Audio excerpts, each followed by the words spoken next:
Hello dear students, आज हम training and development part 4 पढ़ने जा रहे हैं।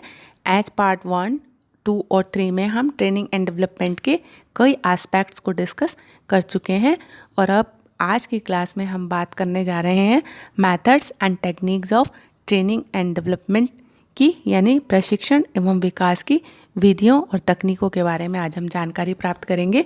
ट्रेनिंग एंड डेवलपमेंट की जो टेक्निक्स और मेथड्स होते हैं, बेसिकली उनको दो पार्ट्स में डिवाइड किया गया है, on the job TND end of the job TND। तो ऑन द जॉब मेथड वह मेथड होता है जिसमें कि कर्मचारी को कार्य करते हुए कार्य के बारे में जानकारी दी जाती है। The on the job method is a technique wherein the workers are given the direct instructions to perform their jobs on the actual work floor, whereas off-the-job training and development occurs when employees are taken away from their place of work to be trained। अब बात कर रहे हैं हम on the job training and development methods की, जिनमें सबसे पहला है हमारा जॉब इंस्ट्रक्शन मेथड, जिसको कि हम कार्य निर्देशन तकनीक के नाम से भी जानते हैं। इसको ट्रेनिंग विद इन इंडस्ट्री भी कहा जाता है। यह प्रशिक्षण कुशल और अनुभवी पर्यवेक्षकों के द्वारा प्रदान किया जाता है। कर्मचारियों को कार्य करने के निर्देश देकर उनसे स्वयं कार्य करवाया जाता है और जैसे जैसे कर्मचारी कार्य में निपुण हो जाता है वैसे वैसे प्रशिक्षण संबंधी निर्देशन और निरीक्षण में कमी आती जाती है। नए कर्मचारी निकटस्थ अधिकारी की देखरेख में कुछ दिनों तक कार्य करते हैं और जब उस अधिकारी को यह विश्वास हो जाता है कि कर्मचारी व्यवस्थित रूप से कार्य करने लग गए हैं, तब कर्मचारी को अपने काम में लगा दिया जाता है। नेक्स्ट है अप्रेंटिसशिप ट्रेनिंग, यानी प्रशिक्षुता प्रशिक्षण विधि। यह वह विधि होती है जिसमें किसी अनुभवी अधिकारी के निर्देशन में कार्य का तकनीकी ज्ञान और अनुभव प्रशिक्षुओं को करवाया जाता है। इसकी अवधि 6 महीने से लगाकर 5 साल तक की हो सकती है। भारत में प्रशिक्षु प्रशिक्षण कई तकनीकी व्यवसायों और कार्यों में प्रदान किया जाता है। इस प्रशिक्षण का नियमन प्रशिक्षुता प्रशिक्षण अधिनियम 1961 के द्वारा किया जाता है। नेक्स्ट है इंटर्नशिप ट्रेनिंग, यानी जिसको कि हम संयुक्त प्रशिक्षण भी कहते हैं। यह वह प्रशिक्षण विधि होती है जिसमें कार्य के सैद्धांतिक और तकनीकी व्यावहारिक ज्ञान के बारे में जानकारी दी जाती है। इस विधि में तकनीकी और व्यावसायिक संस्थाओं का सहयोग होता है। इस प्रकार के प्रशिक्षण का उद्देश्य कर्मचारियों के लिए सैद्धांतिक और व्यावहारिक दोनों ही प्रकार का पूर्ण प्रशिक्षण प्रदान करना होता है। इस उद्देश्य की पूर्ति के लिए प्रशिक्षणार्थी को व्यावहारिक ज्ञान सीखने के लिए कारखानों तथा व्यावसायिक संस्थाओं में भेजा जाता है। नेक्स्ट है कोचिंग, यानी कि सीखना शिक्षण। शिक्षण विधि किसी अन्य कुशल व्यक्ति के द्वारा प्रशिक्षणार्थी को कार्य पर रहते हुए कार्य का सिखाया जाना होता है। अब बात कर रहे हैं नेक्स्ट मेथड की, जो कि है अंडर स्टडी या प्रशिक्षणाधीन या अवज्ञान। इस विधि में प्रशिक्षणार्थी को किसी विशिष्ट अधिकारी के अधीन कार्य सीखने के लिए रख दिया जाता है। इसका लाभ यह है कि प्रशिक्षु को कार्य की व्यावहारिक और वास्तविक परिस्थिति में काम करने का मौका मिलता है और वह परिचालन परिणामों के लिए रेस्पॉन्सिबल नहीं होता। कार्य सीख लेने पर उस ट्रेनी को उसके निर्देशक प्रबंधक के एब्सेंस में या बीमारी की कंडीशन में या रिटायरमेंट के केस में या ट्रांसफ़र और प्रमोशन के केस में उसको अपॉइंट किया जाता है। नेक्स्ट मेथड है हमारा स्पेशल प्रोजेक्ट्स, यानी विशिष्ट परियोजनाएं। विशेष परियोजना विधि का उपयोग अधिशासी को किसी विषय में कमजोरी को दूर करने के लिए किया जाता है। इस विधि में अधिशासी को अपने कार्य से संबंधित कोई विशेष परियोजना का उत्तरदायित्व सौंपा जाता है। इस परियोजना को अध्ययन और तैयार करते समय अधिशासी को पर्याप्त ज्ञान प्राप्त करने का अवसर मिलता है और उसको कॉस्ट कंट्रोल, क्वालिटी कंट्रोल और सेल्स प्रमोशन जैसे प्रोजेक्ट दिए जा सकते हैं। इसके बाद में हम बात कर रहे हैं कमिटीज़ मेथड की, यानी समिति विधियों की। जब संस्थाएं अपने कार्यों को प्रॉपरली करने के लिए कमिटीज़ को बनाती हैं और उन कमिटीज़ में जब ट्रेनीज़ को भी ऐड कर दिया जाता है तो इसी विधि को समिति विधि के नाम से जाना जाता है और इस तरीके से जो ट्रेनीज़ होते हैं उनको दूसरों के एक्सपीरियंस से सीखने का अवसर मिलता है।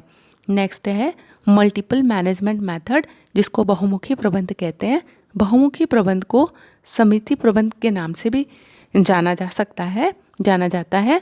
इस तकनीक में कुछ प्रबंधकों की एक समिति बना दी जाती है और यह समिति संस्था में दिए हुए समस्याओं का अध्ययन कर उच्च प्रबंध के निदान हेतु सुझाव देती है। वे समस्या का अध्ययन करके वैकल्पिक निदानों में अंतिम निर्णय भी निकालते हैं। तो इस तरीके से मल्टीपल मैनेजमेंट मेथड वो होता है जिसमें लर्नर मैनेजमेंट की समिति बनाई जाती है। नेक्स्ट बात करने जा रहे हैं हम जूनियर बोर्ड मेथड की, यानी कनिष्ठ मंडल विधि की। कनिष्ठ मंडल विधि वह विधि होती है जिसमें कि कंपनी के जो बोर्ड ऑफ डायरेक्टर जो होते हैं उनके साथ साथ में जो जूनियर मैनेजर्स हैं उनका भी एक बोर्ड बनाया जाता है। सभी कंपनियों में संचालक मंडल होते ही हैं जिनमें संस्था के वरिष्ठ अधिकारियों और बाहरी विशेषज्ञों और अन्य अनुभवी प्रतिनिधि शामिल होते हैं। ये मंडल ही संपूर्ण संस्था के लिए नीतियों का निर्माण करते हैं, परंतु प्रशिक्षण देने के लिए संस्था अपने कुछ प्रबंधकीय कर्मचारियों का कनिष्ठ मंडल बना देती है और वरिष्ठ संचालक मंडल समस्या के समाधान और निर्णय के लिए पहले उस समस्या को इस कनिष्ठ मंडल के पास भेजता है। इस तरीके से उन्हें निर्णय लेने के बारे में सिखाया जाता है। नेक्स्ट मेथड है सिलेक्टिव रीडिंग्स। अनेक उपक्रमों द्वारा अपने अधीनस्थों के नॉलेज एनहांस के लिए मैगजीन्स पत्र पत्रिकाएं मंगाई जाती हैं और उन्हें एग्जीक्यूटिव्स को पढ़ने के लिए एनकरेज किया जाता है। तो इस तरीके से उन्हें कार्य पर रहते हुए कार्य के बारे में जानकारी दी जाती है। अब बात कर रहे हैं हम ऑन द जॉब मेथड के बाद में of the job training and develop methods की, जिसमें सबसे पहला है लेक्चर मेथड, जिसको कि प्रवचन भी कहते हैं। यह है एक तरफा औपचारिक वार्ता होती है जो एक समूह के सामने प्रस्तुत की जाती है और इसमें समूह श्रोता के रूप में होता है और जो समूह होता है वह अपनी क्वारीज पुट अप कर सकता है। यानी लेक्चर डिलीवर होने के बाद में जो ऑडियंस होते हैं वह अपनी क्वारीज को पूछ सकते हैं और जो प्रवचन देने वाला व्यक्ति है जो कि सिखा रहा है वह इनके प्रश्नों का समाधान करता है। नेक्स्ट मेथड है सिमुलेशन ट्रेनिंग मेथड, जिसको कि अनुरूपण विधि के नाम से भी जाना जाता है। अनुरूपण विधि वह विधि होती है जिसमें कि कार्य के समान वास्तविक स्थितियों को बनाया जाता है। यह प्रशिक्षण की वह विधि है जिसमें प्रशिक्षण स्थल को वास्तविक कार्यस्थल के जैसा रूप प्रदान किया जाता है और वास्तविक कार्यस्थिति के अनुरूप ही समस्याओं को प्रस्तुत किया जाता है। इन समस्याओं के निवारण के लिए प्रशिक्षणार्थी के द्वारा उपलब्ध विभिन्न समाधानों में से उपयुक्त समाधान का चयन कर उत्तम निर्णय लिया जाता है। अब बात करने जा रहे हैं हम नेक्स्ट मेथड की, केस स्टडी मेथड की। इस विधि में प्रशिक्षणार्थियों के सामने किसी एक वास्तविक यानी रियल और इमेजिनरी प्रॉब्लम के फैक्ट्स को प्रेजेंट किया जाता है और उनसे इस समस्या को हल करने के लिए कहा जाता है। समूह के प्रत्येक सदस्य मेंटल एक्सरसाइज के द्वारा समस्या का सॉल्यूशन ढूंढने की कोशिश करते हैं और सभी हलों का विश्लेषण करके प्रशिक्षक की सहायता से बेस्ट सॉल्यूशन को सिलेक्ट किया जाता है। नेक्स्ट मेथड है हमारा रोल प्लेइंग मेथड। जैसा कि नाम से ही क्लियर है कि इसमें जो ट्रेनीज होते हैं उनको डिफरेंट रोल प्ले करने के लिए दिए जाते हैं जिससे कि वह प्रबंधकों की भूमिका का निर्वाह करते हुए उनके कार्यों के बारे में जान सकते हैं। इस विधि में प्रशिक्षणार्थी अपने आप को एक रोल में प्रस्तुत करते हैं और समस्या स्थिति को स्पष्ट करते हुए नाटकीय स्तर पर उस समस्या के बारे में वह जान सकते हैं। स्टडी और एनालिसिस का पावर इसमें उनका बढ़ता है। जैसे कि उन्हें ये रोल दिया जा सकता है कि सुपरवाइजर द्वारा एम्प्लॉयज़ की प्रॉब्लम्स या ग्रीवांस को सुलझाना या हैंडल करना। नेक्स्ट मेथड है हमारा वेस्टिब्यूल ट्रेनिंग मेथड, यानी कि प्रकोष्ठ प्रशिक्षण विधि। प्रकोष्ठ या वेस्टिब्यूल से आशय एक हॉल या बड़े कमरे से होता है जिसमें कार्य पर प्रशिक्षण जैसा वातावरण उपलब्ध करा के प्रशिक्षण व्यवस्था की जाती है और इस विधि में कारखाने से अलग एक बड़ा कक्ष या प्रशिक्षण केंद्र स्थापित किया जाता है जिसमें वास्तविक उत्पादन में काम आने वाली मशीनों के मॉडल लगे होते हैं। इसका वातावरण भी कारखाने के वास्तविक वातावरण के जैसा ही रखा जाता है और प्रशिक्षण के दौरान प्रत्येक कर्मचारी को इन मॉडल मशीनों पर प्रशिक्षण दिया जाता है। इसमें इंस्ट्रक्टर एक विशेषज्ञ के रूप में शिक्षण कार्य में निपुण होता है। नेक्स्ट मेथड है सेंसिटिविटी ट्रेनिंग मेथड, जिसको कि हम संचेतना प्रशिक्षण के नाम से भी जानते हैं। संचेतना प्रशिक्षण की वह विधि होती है जिसमें ट्रेनीज़ को छोटे छोटे ग्रुप्स में बांट दिया जाता है और उनको आपसी व्यवहार करने का अवसर दिया जाता है। प्रशिक्षक उनके आपसी व्यवहार का इवैल्यूएशन करके उनके व्यवहार का दूसरे पर हुए प्रभाव को बताया जाता है। इससे उन्हें अपने व्यवहार का दूसरों पर पड़ने वाले प्रभाव का एहसास या अनुभव होने लगता है और प्रशिक्षु को यह भी बताया जाता है कि वह अपने व्यवहार में कहाँ पर गलती कर रहा है। नेक्स्ट है कॉन्फ्रेंस एंड मीटिंग मेथड। जैसा कि नाम से ही स्पष्ट है कि यह वह मेथड होता है जिसमें कि प्रशिक्षणार्थी एक समूह में इकट्ठा होते हैं। सम्मेलन भी कहा जाता है इसको, सभा और सम्मेलन। तो सम्मेलन में भाग लेने वाले ट्रेनीज अपने विचार और अनुभव को सम्मेलन में प्रकट करने को स्वतंत्र होते हैं और इस प्रकार आपसी विचार विमर्श और अनुभवों के आदान प्रदान द्वारा प्रशिक्षणार्थी बहुत कुछ आसानी से ही सीख जाते हैं और विचारों का आदान प्रदान अनौपचारिक यानी इनफॉर्मल वे में भी होता है।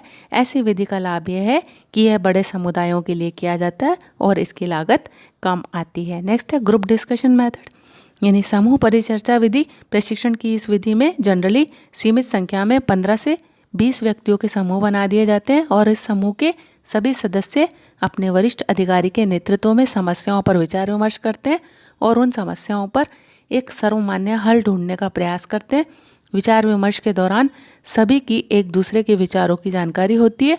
परिणाम स्वरूप वे एक दूसरे के विचारों से अनेक बातों को सीखते हैं।